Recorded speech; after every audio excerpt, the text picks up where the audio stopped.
Assalamualaikum warahmatullahi wabarakatuh. Perkenalkan saya Akil Agil Brono Hakimi dengan NIM G00251124 dari kelompok B7. Pada kesempatan kali ini saya akan membahas tentang situs fasialis.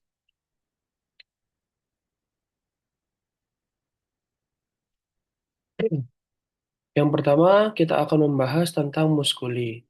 Muskuli berdasarkan fungsinya, eh, muskuli fasialis dikelompokkan menjadi empat kelompok. Yang pertama ada orbitalis, ada nasalis, oralis, dan muskuli lainnya. Yang pertama, kita akan memasuki kelompok orbitalis.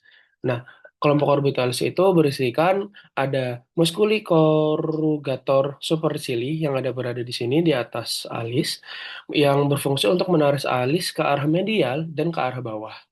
Dan ada muskuli orbicularis oculi yang ada di sini dan terbagi menjadi dua, ada orbital dan palpebral yang itu berfungsi untuk menutup kelopak mata. Dan ada dua bagian nih seperti saya sebutkan barusan, ada palpebral yang berfungsi untuk berkedip, lembut seperti berkedip biasa atau tidur, dan ada bagian orbital yang berfungsi untuk memincingkan mata seperti saat silau atau saat tertawa. Selanjutnya ada kelompok nasalis. Untuk muskuli nasalis ini sendiri terbagi menjadi dua. Ada transfer part dan alar part. Untuk transfer part itu berfungsi untuk menutup atau mengkompresi lubang hidung, nares. Sedangkan alar part berfungsi untuk melebarkan lubang hidung. Makanya kenapa di sini alarm berada di bawah dan transport ada berada di atas.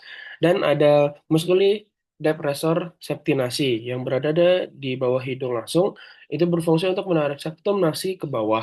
Dan ada muskuli procerus di atas ini yang berfungsi untuk menurunkan alis dan membuat kerut di pangkal hidung. Selanjutnya ada kelompok oralis. Yang pertama ada muskuli mentalis berada di bawah sini. Itu berfungsi untuk menggerakkan dagu dan menonjolkan bibir bawah. Dan selanjutnya ada muskuli orbicularis oris yang berfungsi untuk menutup dan mencibirkan bibir. Yang selanjutnya ada muskuli buccinator yang berada di bagian kanan sini.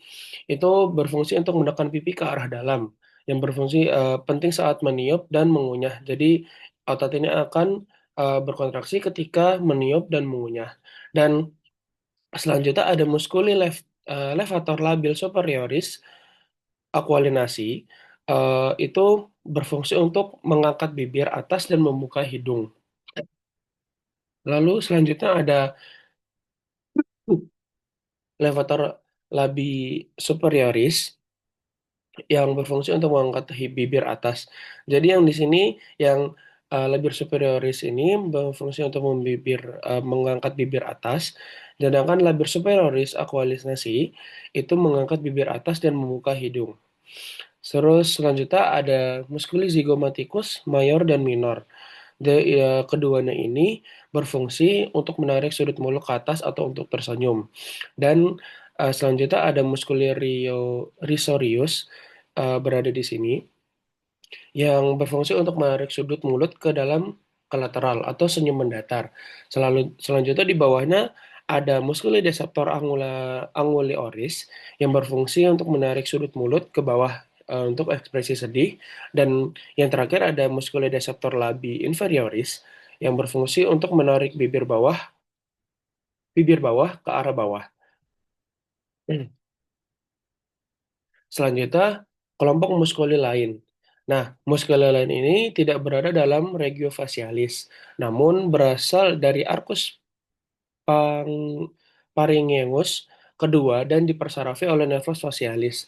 Nah, dia itu terdiri dari tiga. Yang pertama ada muskuli plasma yang berfungsi untuk menurunkan mandibula dan menguatkan leher. Ya berada di sini, di bawah sini. Yang kedua ada muskuli uh, auricularis dan dia tuh terbagi menjadi tiga. Ada anterior, superior, dan posterior. Untuk anterior sendiri berfungsi untuk menarik telinga ke depan dan superior untuk menarik telinga ke atas, sedangkan posterior menarik telinga ke belakang. Dan yang terakhir ada muskuli occipitofrontalis yang berfungsi untuk mengangkat alis atau membuka mata secara lebar-lebar, dan enmari kulit kepala ke belakang.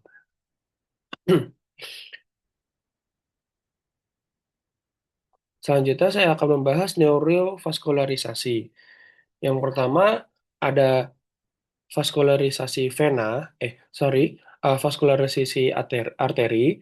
Nah, arteri yang memvaskularisasi wajah untuk utama berasal dari arteri arteri karotis eksterna dan sebagian kecil dari arteri karotis interna. Jadi ada di bawah sini, ini ada yang ini eksterna dan ini interna. Nah, untuk arteri karotis eksterna sendiri itu bercabang-cabang menjadi arteri yang lebih kecil, seperti arteri facialis yang menyuplai daerah pipi, bibir, dan hidung. Adapun untuk arteri maxillaris itu menuju ke struktur dalam wajah, termasuk rahang dan gigi. Dan untuk arteri temporalis superficialis itu mengarah ke dalam kulit dan otot di daerah pelipis dan dahi.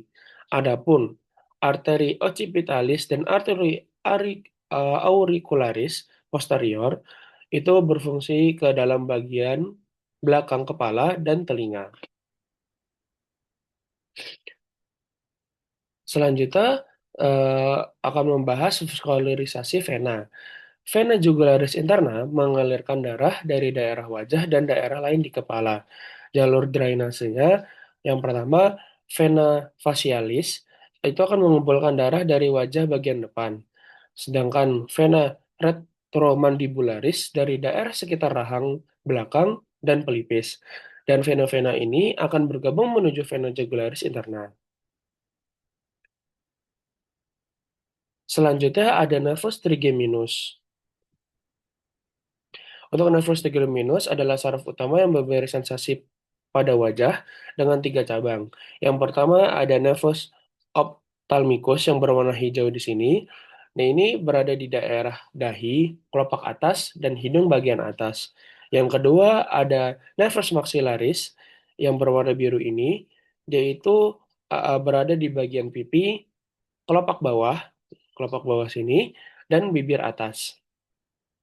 Dan yang terakhir ada nervus mandibularis yang berwarna merah.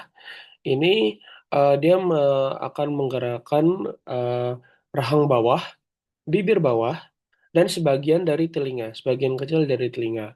Dan nervus mandibularis ini juga memiliki cabang motorik untuk membantu pergerakan otot. Dan selanjutnya kita masuk ke nervus facialis. Nervus facialis itu untuk mengatur pergerakan otot-otot ekspresi wajah, seperti tersenyum, mengkerutkan dahi, menutup mata, menghubungkan pipi, atau menundukkan dagu. Nah, semua otot itu dikendalikan oleh cabang motorik nervus facialis yang keluar dari foramen eh, stylomatodium di tulang temporal, lalu masuk ke dalam kelenjar parotis. Tempat saraf ini bercabang menjadi 5 cabang besar. Yang pertama ada temporal branch. Temporal branch ini berada di dahi dan kelopak atas, yang fungsinya untuk mengangkat alis dan mengkerutkan dahi. Di bawahnya ada zygomatic branch, yaitu di sekitar tulang pipi dan kelopak bawah. Itu berfungsi untuk menutup mata, mengatur ekspresi di sekitar kelopak bawah. Di sini. Selanjutnya ada buccal branch. Buccal branch itu berada di bawahnya zygomatic branch itu. Itu di bagian pipi dan bibir atas yang berfungsi untuk mengatur ekspresi senyum, meniup, bersiul, dan menghubungkan pipi. Yang di bawahnya lagi ada marginal mandibular branch yang itu berada di bibir bawah. Itu untuk mengatur gerakan bibir bawah seperti cemberut, bicara, atau membuka mulut ringan. Lalu ada cervical branch, eh, itu ke otot plasma, itu di bagian leher depan, ini di paling bawah ini. Itu untuk berfungsi untuk mengencangkan kulit leher bagian depan dan membantu menurunkan rahang bawah. Dan yang terakhir ada sistem limfatik.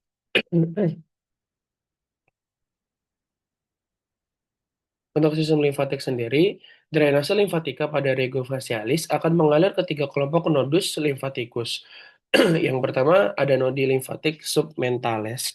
Itu untuk menerima aliran limfa dari bibir bawah bagian tengah, dagu, dan gigi incisivus bawah. Yang kedua ada nodi limfatik submandibularis yang berfungsi untuk menerima limfa dari pipi, bibir atas, hidung luar, gigi atas dan bawah, kecuali incisivus bawah, serta lidah bagian lateral. Yang ketiga ada nodi limfatiki, preaculararis, dan parotide yang berfungsi untuk menerima limfa dari kelopak mata, pelipis, dahi, pipi atas, dan telinga luar. Mungkin sekian presentasi dari saya. Mohon maaf bila ada kata-kata yang kurang berkenan. Wassalamualaikum warahmatullahi wabarakatuh.